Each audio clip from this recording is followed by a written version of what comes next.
We all know about Disney's amazing rides in the parks, but what about the gift shops at the end of those rides?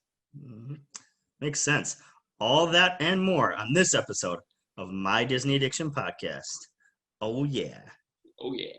Before we talk about anything, make sure you like, comment, and subscribe below because that really helps us make sure we can keep reaching more people to talk about Disney.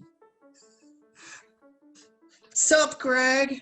What's up, Chris, our ghost host? Oh, man, Disney Detective. What's going on, man? What's going on? Another week where we haven't gotten together. Life is so busy. It really is. It really is, but I'm glad that we're able to keep this schedule going. I only can see the top of your shirt. What are you wearing today? So this is one of the shirts that, so this is a Mickey, if you guys can see, if it's not too much of a glare. Sure. It is the Mickey head with the Thor helmet. Oh. The original Thor helmet from like the animated, from the comic books. All right. People saw it and they thought it was Wonder Woman's, but it's like, no, this is Thor. Yeah, it's totally Thor.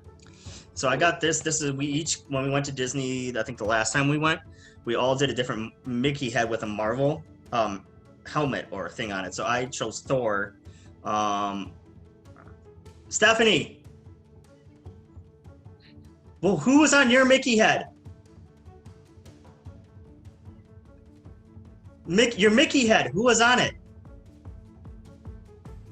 I think it was Nebula.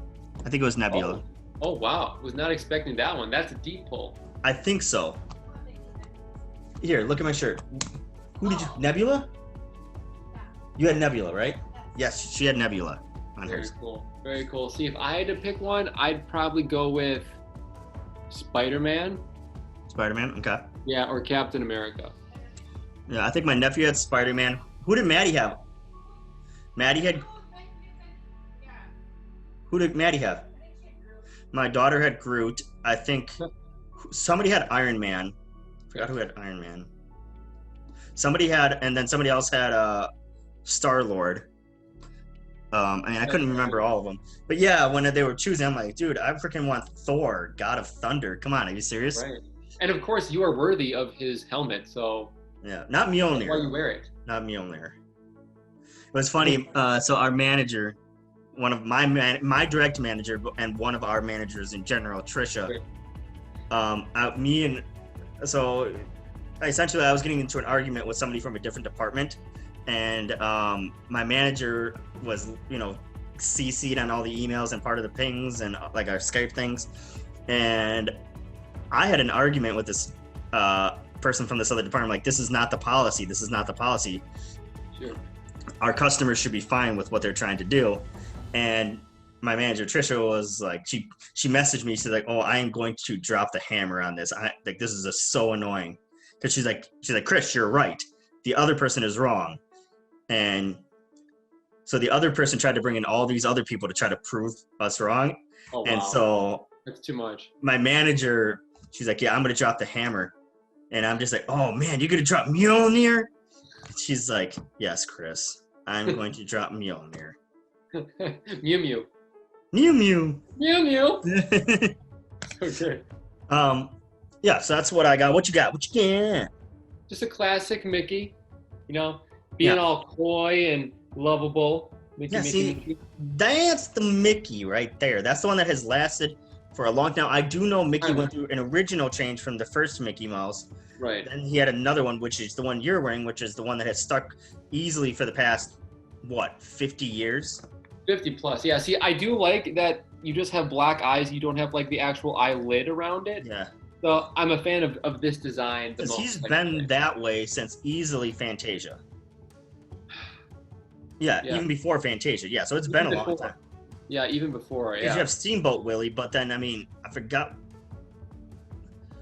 I think it's when they started doing the shorts with multicolored. Like when Walt and Roy started doing multicolor for the TV shorts that they did, and Mickey, I think, then changed. I can't remember. I'm gonna have to check the history on that one when he changed the design.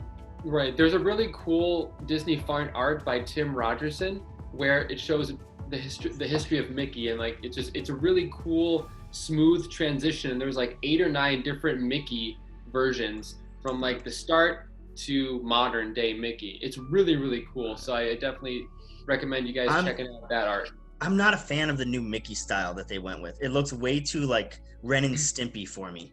Yeah, it is sort of out there, but it does tie in some of like the classic Mickey-ness of it. A little bit. But again, it's like I understand how they want to be their own and not like try to copy their forefathers, so to speak. So for me, especially with the vibe that I get from these new shorts, I think it works very well. Like at first I wasn't a fan, but the more I watch the shorts, the more I like it. I think it fits very well with that kind of humor. I think, like, so here's the thing. I think this is going to turn into a whole different discussion. This could turn into an episode in and of itself of like the Pretty history much. of Mickey animation, right? Dude, yeah. Small tangent.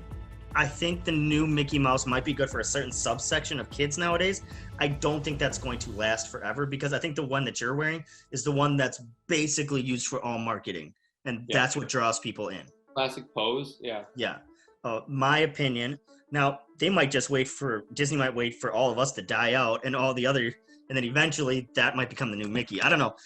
I think the one you're wearing is the classic, the one that's always on promotions, everything. That's going to be the one that's going to stick. You're right. It's the go-to Mickey. Yeah. All right. We did come here to talk about things, right? We talk, yes, about things, about Disney things, in fact. Yeah. So let's talk about shopping, but not just any shopping. Shopping after you get off a Disney ride. Because everybody thinks about, what is it? The Emporium. Everybody thinks about, the world of Disney. Yes. All that stuff, that's definitely true. You got mouse gears. So there's a lot of different things that people think about when it comes to shops and shopping at Disney. Yeah. But some of the most fun shopping is after you get off one of your favorite attractions. I know, and often overlooked too, because some people are like, okay, we're done with the ride, let's just zip on out. But if you just take some time after some of the rides, not only can you find some really cool merchandise there, but also like the design. It's just like Disney takes care of the queue when you're waiting for the ride, obviously the ride, and even afterwards, like just the attention to detail to make sure it stays with the theme. It's amazing. It's amazing. So yeah, we can definitely start about talking about some of our top ones and some of our favorites. Yeah, I mean, obviously you have, I think some of the merch is really cool, but I really want to hit on what you said was they do a good job designing it. So they don't just put merchandise there and then say, oh, see, it's the end of the ride. The shop at the end of the ride very much encompasses the artwork, architecture, and feel of leaving the ride, which I really do appreciate and kind of draws you in. It's that immersive thing after the ride that makes you want to keep staying there almost. Exactly.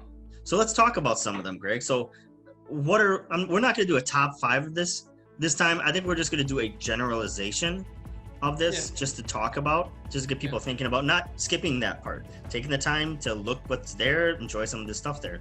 So Greg, what's one of the first ones that come to your mind? The first one that comes to my mind is honestly the Pirates of the Caribbean gift shop. I love it. That's what mine was going to. Yeah, I mean, it's really crazy to think how different. Well, it's like you said, it's basically an offshoot of the ride. But then again, like when you're waiting in the queue, like you're inside. It's really cold. You get that classic smell of like a water ride, and then when you leave, you go up this little escalator, and then you're out into this sort of, I don't know. It's like this enclosure, but in the middle they have like a little open skylight that has like maybe a fountain. So they bring in a lot of natural light, which is great. And I don't know, I just love how big the gift shop is, because you can go like to either side of like this one little like the fountain area, and it connects to like different little offshoot gift shops or even just walkways. So it's very, very accessible. I don't know, I really love that gift shop. I don't think I've purchased anything from there, but I mean, just given the fact that it's heavily Pirates influenced, it definitely doesn't feel like you're out of the ride yet, which is weird to think. But yeah, it's like once I step onto that main drag of Adventureland, that's when I'm like, okay, I'm out of Pirates of the Caribbean ride. Yeah, I mean, I like that. It's kind of got that same feel like you were saying, but so like, I mean, some of the stuff that's cool there. I mean, obviously they have all the fun dress up stuff like swords, eye patches, hats, hooks, you know, like pirate costumes and things like that, gold pieces, all these fun things that kids love. They got fake tattoos, like, you know, those stick-on tattoos that you can get to pretend to be a pirate. I loved those as a kid growing up. I loved the stick-on tattoos. So, I mean, they have a ton of fun stuff. I mean, when you think of adventure as a kid, at least when I was a kid, I think I got a toy sword from Disney from that specific thing my parents bought me. Sure. I don't know if it's still around. I think it's gone now. But, I mean, when you're thinking, at least for me, when I think of I want a souvenir, what doesn't sound better than dressing up like a pirate, right? Talk about adventure. Like, that's what kids' imaginations go to. And so I love that attraction. Like, even to this day, when I leave there and I'm in the gift shop, I'm like, I want to buy something because it's fun. It just, leaving the ride and seeing the stuff you want to become a pirate because it's so fun. Yeah, I know. You're in that mentality. You're just coming off of that high of the ride. Yeah, it's perfect. Perfect to become a pirate.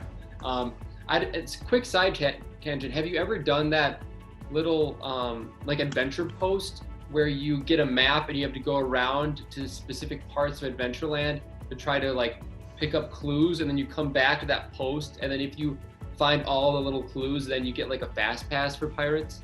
No, I've never seen that. Yeah. So like when I would always walk by, I'm like, I don't know about that. Like, is it really time intensive?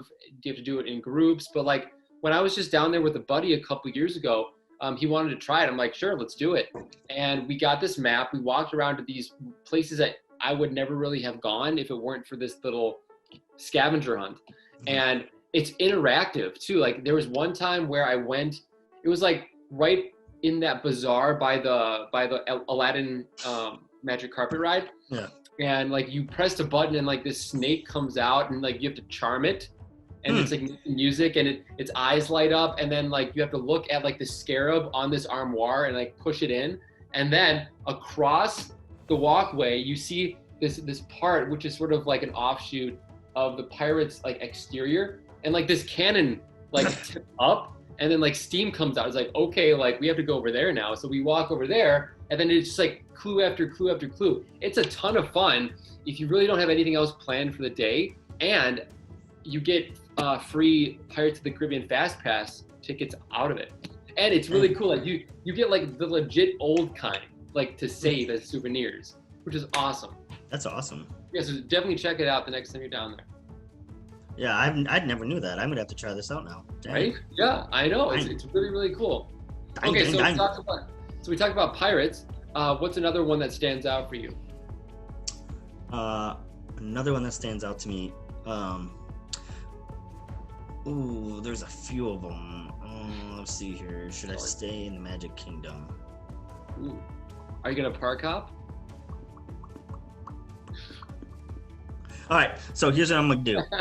I'm gonna jump kind of on the other side of Magic Kingdom. Okay. I'm going to have to jump to Memento Mori after Haunted Mansion. Of course. Go figure, right? Right. I'm so shocked, but I mean, it's not like technically connected to the ride. Not technically, but it is. I'll give it to you. Because the thing is, you walk in on one side, and then when you exit out, the gift shop is like right there. So you're literally passing it. It's a separate little building it's almost like a little log cabin, like a very small log cabin that you walk into. Right. Yeah. I love the gifts in there. It's really cool. Like a lot of it's kind of like, you know, coffins, t-shirts, you know, Halloween, Haunted Mansion, fun stuff. Like one of the shirts that I know you've seen me wear, one of my very thin hoodies that I got. You love that hoodie. That I love. It's super great.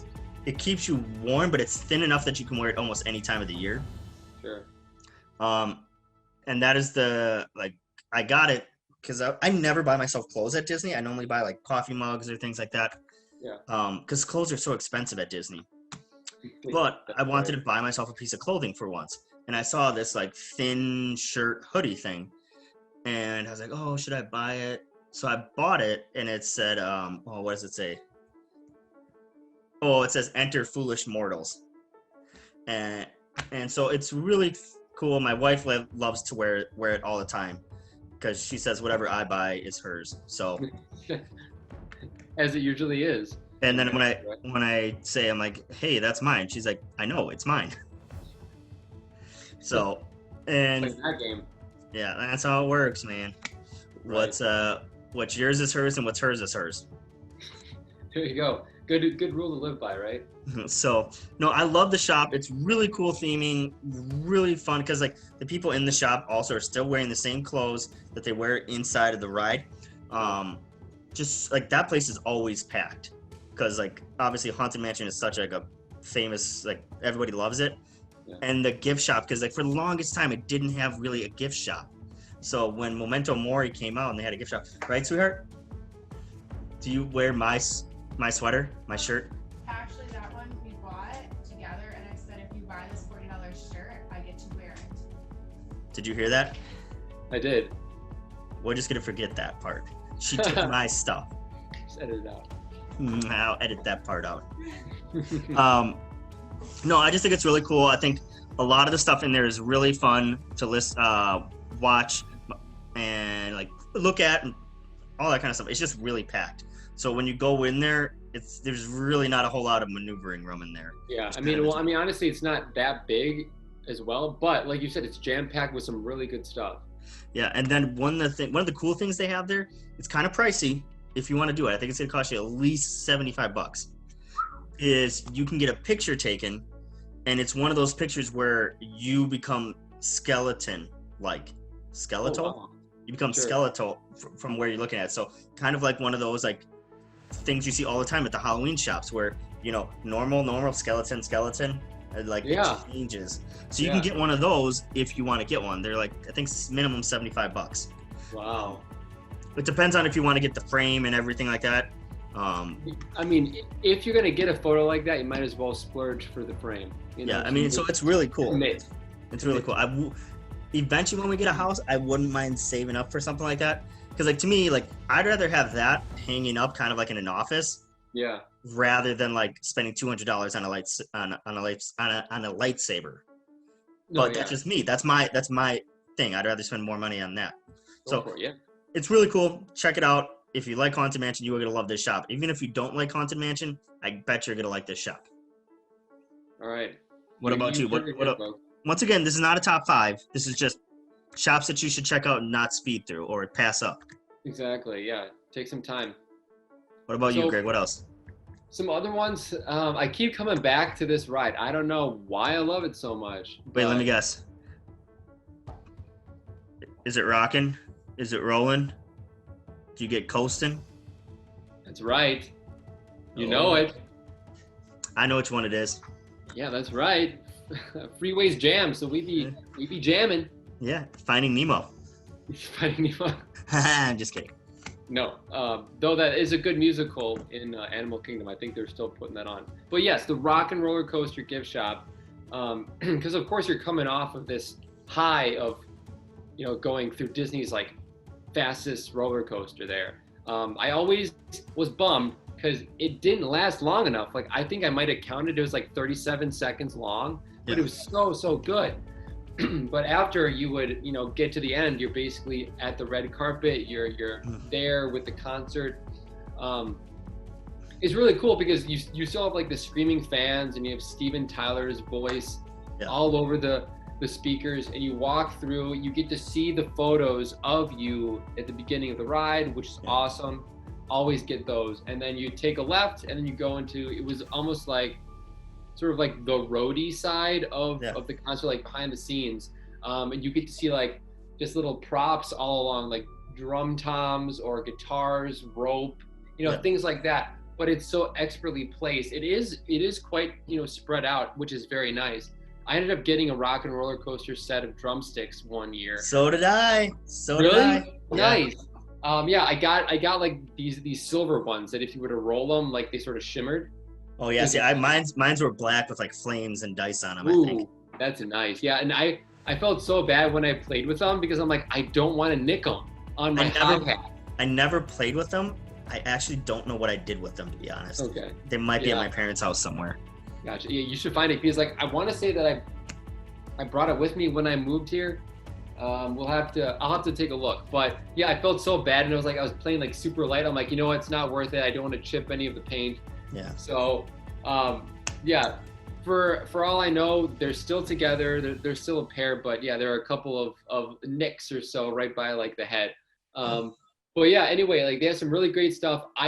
We were big into pin trading, and like that was one of like the hot spots, just because off to the left side, if you're like about to walk out, there's like this little picture place where you can actually like print out your pictures on Rock and Roller Coaster. And so they would always have like really, really awesome pins there, not only on the lanyards of the cast members, but they had this like drum tom, and then on top of like where the skin was, it was just like a little cork board with some awesome pins. So I would always love going there. A lot of great memories. And one of my favorite parts actually is when I'm leaving that gift shop, because you go down like a slight ramp, but on top, like with the ceiling, you pass some awesome artwork or like tapestries or banners, I should say, banners of, you know, like different instruments. I just love the look. I love the colors that they showed. And then right before you leave with the sliding doors, on the left side, you have a picture of Aerosmith. All of them signed that picture, and they're like standing right by that big guitar on the front. So it's really, really cool. And yeah, I don't know. It's just, even when I hear Aerosmith come on like my iPod or on the radio, like I immediately think of Disney. It's just like, it's ingrained in me. And to think that Disney first approached Rolling Stones to have them sponsor the ride, but the Stones wanted too much money. So Disney's like, you know what, we're going with Aerosmith. I'm so thankful that they did, because I like Aerosmith songs better than Rolling Stones. But who knows, maybe when I was younger and I heard the Rolling Stones in Rockin' Roller Coaster. That's the thing. Like, would you have loved it less if it was the Rolling Stones? Because that's what you would have grown up with.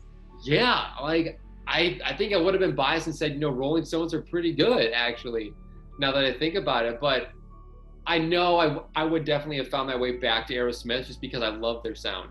Yeah, definitely agree with you. I think that section is really, really cool. Just a hop, skip, and a jump away from that ride. I like it. Is the exit for Tower of Terror. Yes.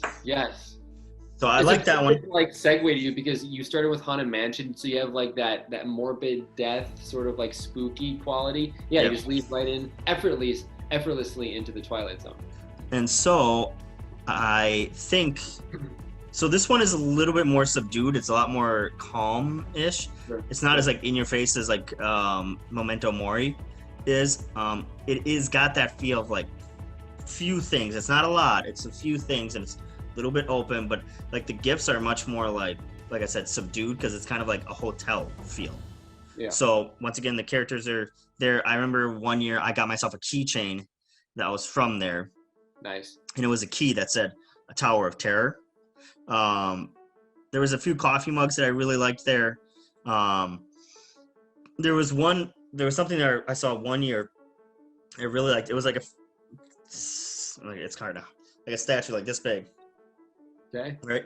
And it was like a figure statue of the Tower of Terror. Yeah. And it was on it was essentially like a clock. What it was a clock. Like a working clock? Yeah. So it was an electronic clock. And at the top, like, you know, it would spin kind of, which is kind of weird because it's not a hotel. It doesn't have the clock on top, but it had a clock on top. I think it might have been a digital clock. I can't remember. But every hour you would see lights go down and then go back up that were like cool. So that was really cool. That's so cool. So there was a lot of cool things there. Like I said, it's a lot more subdued, so it's not going to be like the most epic thing that you're going to remember forever. But definitely not something I would skip out on, because there's some cool looking stuff there that I know some of these sections, like when some people say, oh, you can find something anywhere else in the park, that's not necessarily true. Sometimes there's gifts at gift shops that you can only get at the gift shops. Yeah, like I've always wanted to get the Tower of Terror themed Jenga. I always see it there. I loved it. It was a little bit pricey. It's like $40, so I always hold off. But I would always I'm like, okay, there it is. Like, will I get it this time? Probably not. Yeah. But yeah, it's like you cannot find that anywhere else in the park. World of Disney, the Emporium, you can't find any of this stuff anywhere. Nope. Some of those things are specifically like, if you want to buy it, you got to buy it here. Exactly. Which I kind of like. I kind of like that it's like, no, you can't go anywhere else. It's like, if I really want this, I'm going to have to either buy it now or make a special trip back to buy it. Yeah, it's like ride specific, which is cool. So that's another one of mine. Once again, Tower of Terror. Don't pass it. Look it up. See what it's about. Yeah. All right, Greg, what else you got for us? Well, one that stands out, it's not like a traditional gift shop. It's just like it ends with a gift shop. It's in Epcot. It's Test Track. So, like when you leave, of course, you build your own car. So you get it's totally a gift shop if you have $90,000 to buy a new vehicle car, on the show, right? in the showcase. Yeah. I know. So true. But yeah, it's cool. Like they are still able to make it really engaging because you can, show your car stats and see if it's like the best of the day or the best of the week, whatever. And then you go further, you can scan your Magic Band and you can like actually play and like race on like a mini track with other cars, which is cool. I remember doing that when I was a kid all the time. And then, if you go a little further, they actually have like Greg, you just got quiet. Are you good? Can you hear me? Now I can hear you. Okay, good. So I was saying that you can actually like you go to a place where it's like a car showroom where you could potentially even buy a car there. And then behind it they have like these not green screens, but just like different themed photo op areas where you can go and you can like it's like projectors onto like certain orbs, spheres, or backgrounds, and you can like control how it looks, and you can just take a picture. So that's always fun. And then finally, right before you exit the ride, is the gift shop. And honestly, whenever I do that, that's like the most vacant. The most vacant out of like the whole thing. It's like nobody really cares about the gift shop because they have so many bells and whistles before that. But yeah, I thought that was a cool gift shop or a way to sort of infuse the whole Test Track car test out thing. So fan of that, even though I never bought a car there. All right. So I mean, kind of jumping from that, one of the other ones that I do like Pandora. Oh yeah. So after, I can't remember. I don't think it's actually connected to, but it's one of those like shops that are there that's kind of based off of the ride or like next to the ride. It's really cool. They have some fun, like kind of like stuff that's somewhat native there. That's cool. The Banshee is pretty cool that you can buy. They're kind of expensive. Yeah. But you can buy your own little Banshee that kind of sits on your shoulder and is like, almost it's mechanical in some ways. Like you can control it and things like that. So I think that one's really cool. I like like the architecture inside of it. It's very much looks like it would be native to what would be on Pandora. Yeah. And so, yeah, I don't know. I think Pandora did it really well with the gift shop. I can't remember a whole lot because I only saw that once, and that was last time I was there. So I haven't been there because I haven't been there in 2 years. I haven't been to Disney, which is weird. People are like, oh, you have your own Disney podcast, you haven't been there in 2 years. It's like, well, when you have kids and life happens, it's kind of tough. Yeah. We were planning on going this year. I would have been there. I would have been back from Disney a couple weeks ago, but we did not end up going. I think we're going to just make it. I think we're just going to bite the bullet and go next year. Right. So. Yeah, like I was about to go to Disney in 10 days from now, but we had to postpone it, and now we're going in January of 2021. Okay, so we will see. And so my daughter is here. She woke up. Oh, Lily? Maddie. Oh, Maddie. Okay, you can go.